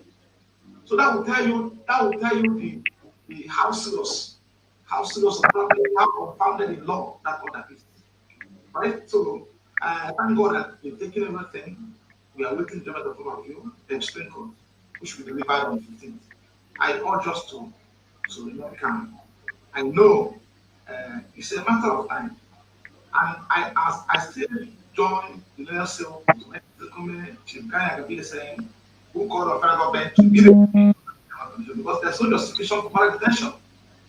There's no justification whatsoever. If there's any justification for detaining him in breach or in violation of the Judgment of Court of Appeal delivered on 13th October 2022, they will have stated it in their responded to the file challenge against that order. No justification whatsoever. So detention today remains illegal, unconstitutional, and a broad violation of the stamp laws and also the other orders. Right? So we call upon government to do the needful by releasing him unconditionally and allowing him to go. Even before payment is delivered on 15th of September, they have the liberty, they have the time to release him and ask him to go in compliance with the Judgment of Court. Thank you. Thank you, Pastor. Another question is this. I discovered that in the court, both parties did not argue over the case. Was it that it was predetermined, or because both parties just agreed? I was expecting my executive to argue, to reduce or bring back the date because of the condition of the. This is Supreme Court. Now, the question is this. The journalist asked the Dun and Dusted. I was surprised that in the court, nobody, both the Nigeria and the Mazen and the Ghana councils, nobody challenged or argued or say anything. Was it predetermined or was it agreement before the court? Because as the judges were reading out their decision, you were nodding your head. Nigerian lawyers were nodding their head. So let us hear what Ifeanyi Ejiofor replied.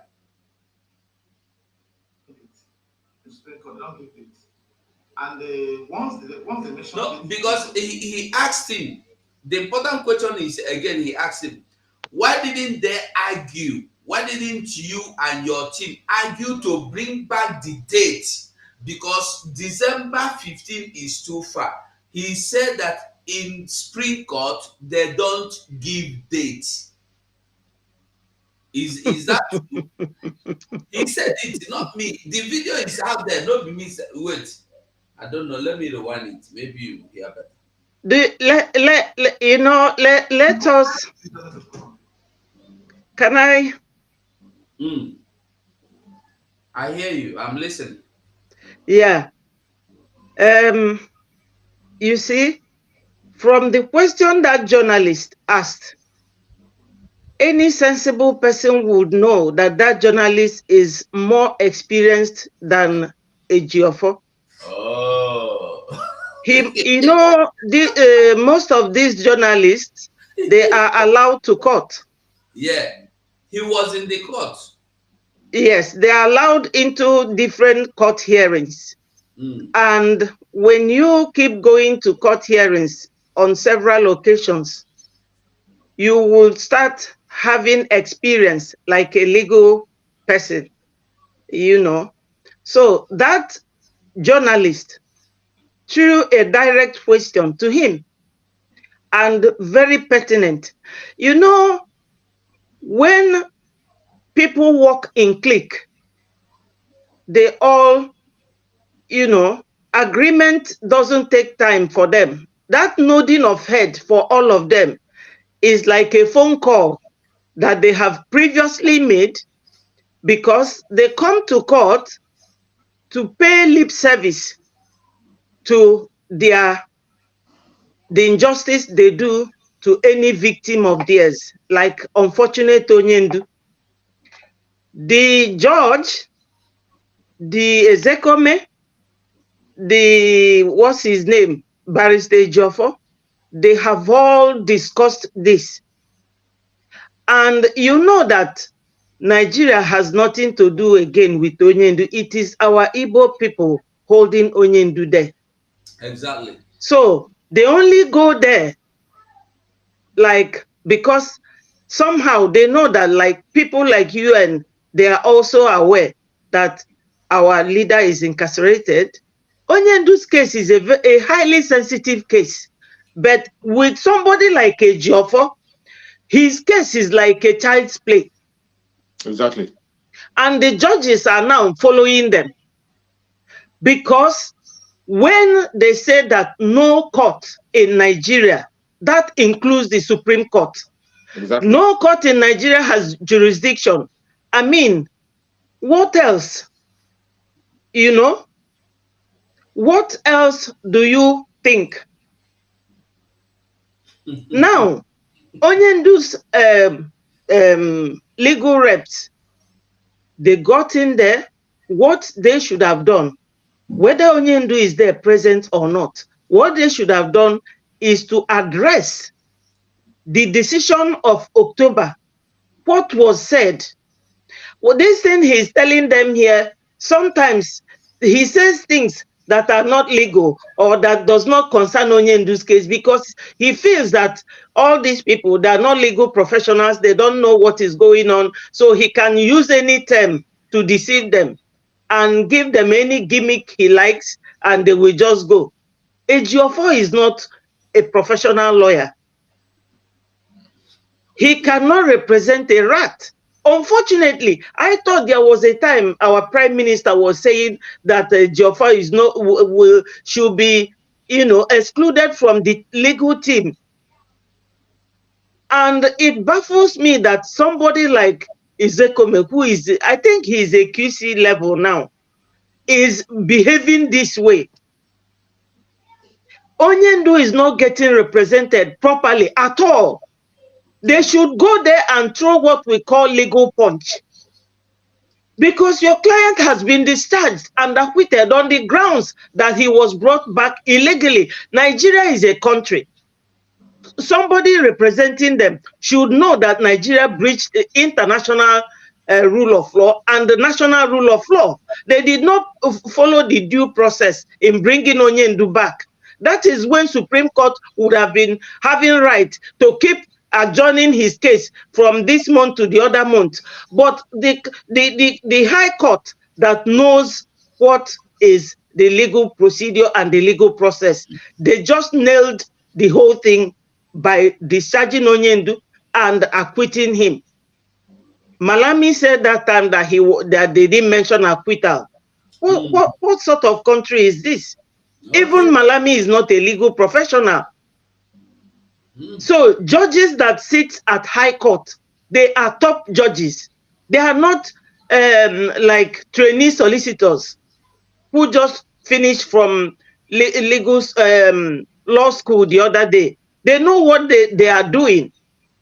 And do you know that those judges were all transferred from Abuja because they did justice? They followed the law, both national law and the international law. That is what is right to be done. To go there and remind Supreme Court, because they should know better.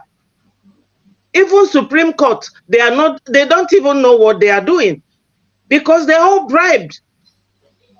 Supreme Court should have followed the decision of the High Court, because those judges there and the ones in the Supreme Court, they are the same level.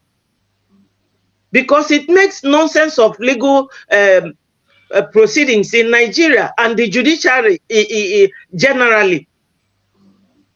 They said they have no jurisdiction.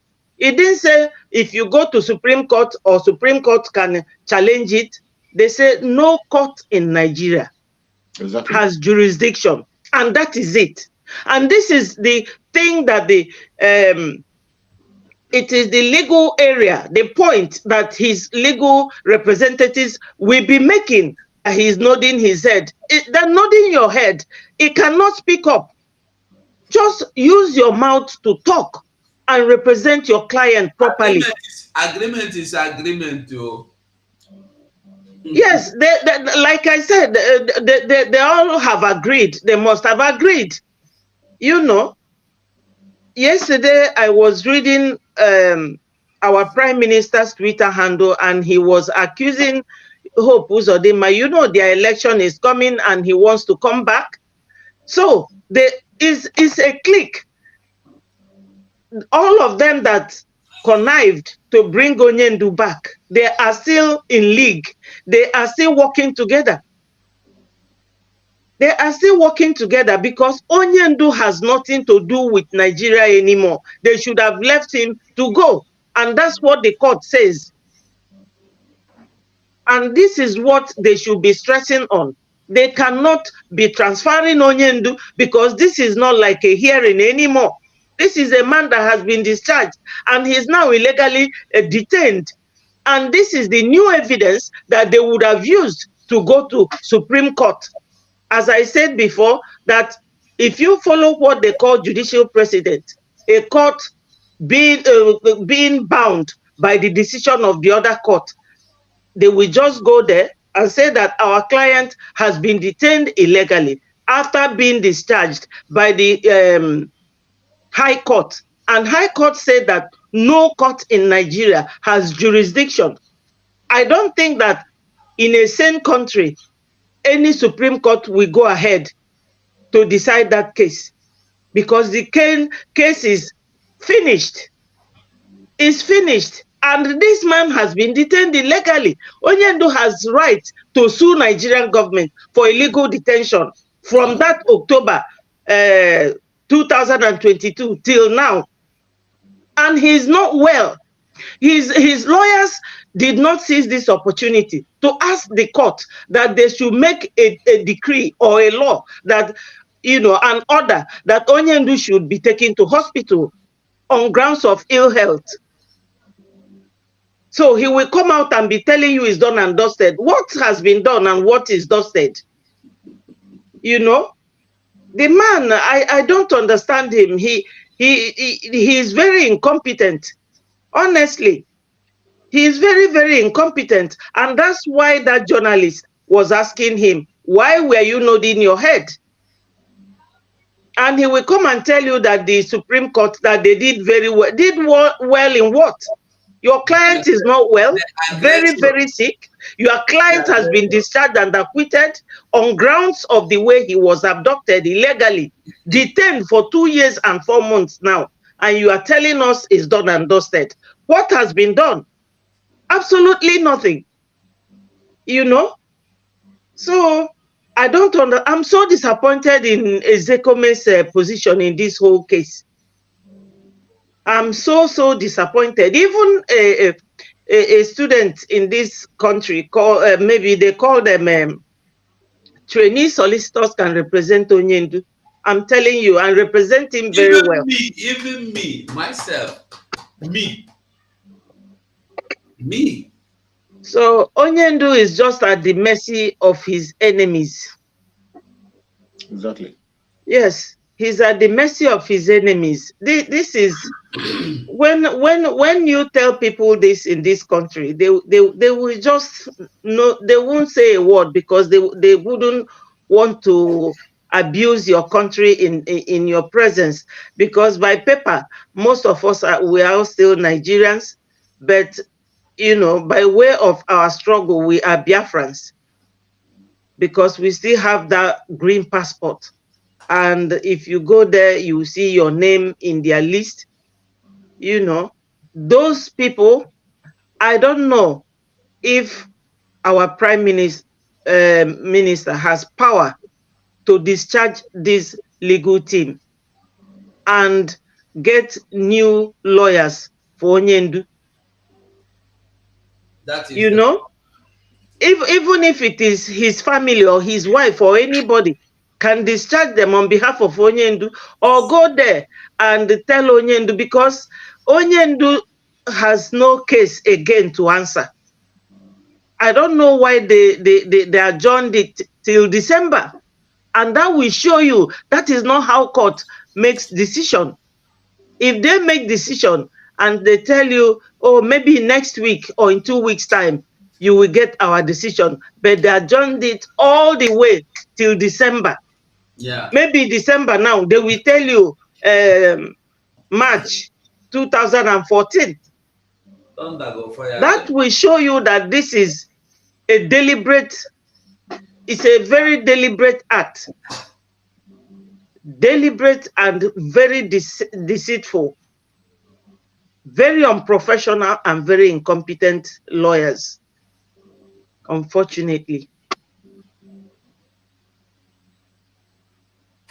So, my brother, do you have any other question for us to discuss? I think you have trashed all that Ejiofor were able to give, or he has been giving people with Mike as the comment, because all their lies, you see, all these their lies, lies and lies and lies. That's what they have been giving people. And as for me, I've never believed them before. Please, my brothers, permit me to say something.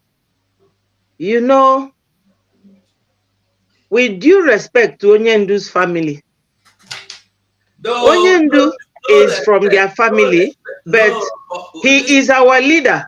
No, I'm just... His family, they don't have any respect. Yeah, I'm just trying to suggest something.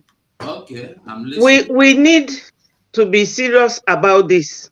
His legal team, they are not doing very well, especially for the fact that Onyendu is very sick now.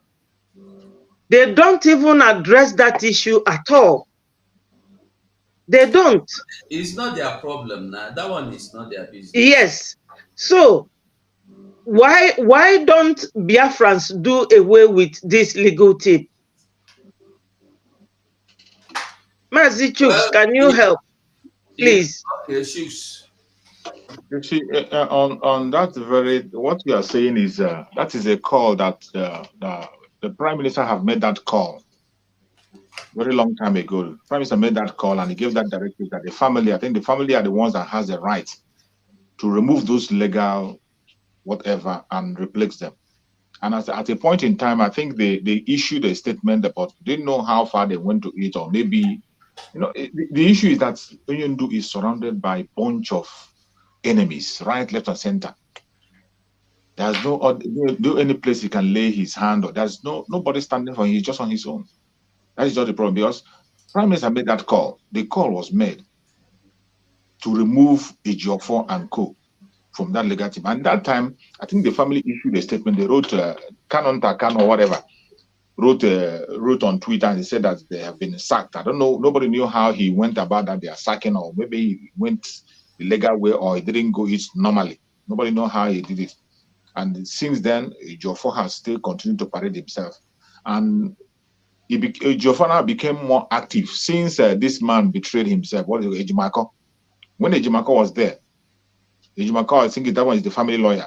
Ejimako was a kind of fronting himself. He was doing some things better than then. This Ejiofor wasn't Ifeanyi Ejiofor wasn't active. But since they succeeded in buying Ejimako too, Ejimako sold out and began to speak from both sides of his mouth. Ifeanyi Ejiofor came back fully again. And the funniest thing is that as it stands today, we are not even sure if these people sees Mazen Nandekan at all. You see? The Ejiofor himself, nobody is sure if he sees Mazen Nandekan, because before the betrayal of Ejimako, he has stopped seeing Mazen Nandekan. Mazen Nandekan doesn't speak to him. Yeah. Before the betrayal of Ejimako, he has stopped seeing Mazen Nandekan. As at then, he was completely out of it. He only became active after they succeeded in convincing Ejimako. He became active again. And as it stands though, nobody is sure if Mazen Nandekan can grant that man out there, because I can tell you that Mazen Nandekan know exactly what Ifeanyi Ejiofor is doing. Mazen Nandekan doesn't have any trust on him. And that is why you see the kind of blockade they're creating on Mazen Nandekan. They create a strong blockade that they don't even bring him to court. Yes, this is my wonder. It is the lawyers that is Awonyendu still alive? That is my wonder. No, because when you have a client, what you do is that your client, a day to the hearing, you go and have a conference with your client. Awonyendu is alive, very much alive. The problem is that this done and dusted with his group, they don't see Awonyendu. After that court of they block everybody, every genuine person that will go there, they block the person. They have never seen Awonyendu. The only person that sees Awonyendu was Aloy. And then they found a way and they brought Aloy over. So now, I don't know who sees him, but the truth is that Awonyendu is very much alive. The only thing is that his health is not good. Yes. So whenever he comes out, the first thing is just to take care of him, his health, and get his health done and dusted. So that is it. No, by the grace of God, Awonyendu will come out, because definitely Awonyendu, they don't have anything against him. They were delaying him because Ifeanyi Ejiofor and the co, they were working with or they are working with the so-called Igbo elites that we are hoping for president.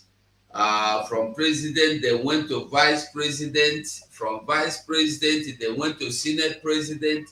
From senate president, they went to what do you call them? Labor prefect. Now labor prefect, and they control work with the school that time now. Labor master. They don't think, they don't reason. Biafrans, the reasons for all these things, my own view is that you see court today trying to release Awonyendu tomorrow is because of what we are doing. It's not because they went to court. I've been saying this from day one, and people said, hey, keep quiet, you don't know anything, you're not a lawyer. There are things that you don't need to be a lawyer, you will know that Nigeria is even tired. That Ohaneze, Wanyamu and Co, they are tired because this is not what they originally planned. The original plan was to take Awonyendu, everybody could go house. They said, now strike the sheep, the shepherd, the sheep will scatter. So this thing now is the original plan. They never knew that Simon Ekpa was somewhere. Unprepared, but more than prepared. So when Simon Ekpa came out, they thought it's something you would threaten, he will disappear. But they were surprised that Simon Ekpa took it and said, I don't sit down, I am fully seated. Done and dusted, I am sitting down. I'm not getting off from this. You know, recently I noticed Ejiofor stomach like a woman pregnant for triplets. A lawyer, somebody who is a lawyer. He doesn't even read anything to update himself. He doesn't see Onyendu. He doesn't want anybody that will tell how Onyendu is looking to come around. And I'm sure he must have indoctrinated, Mr. Ezekome, bribed him with all the millions that they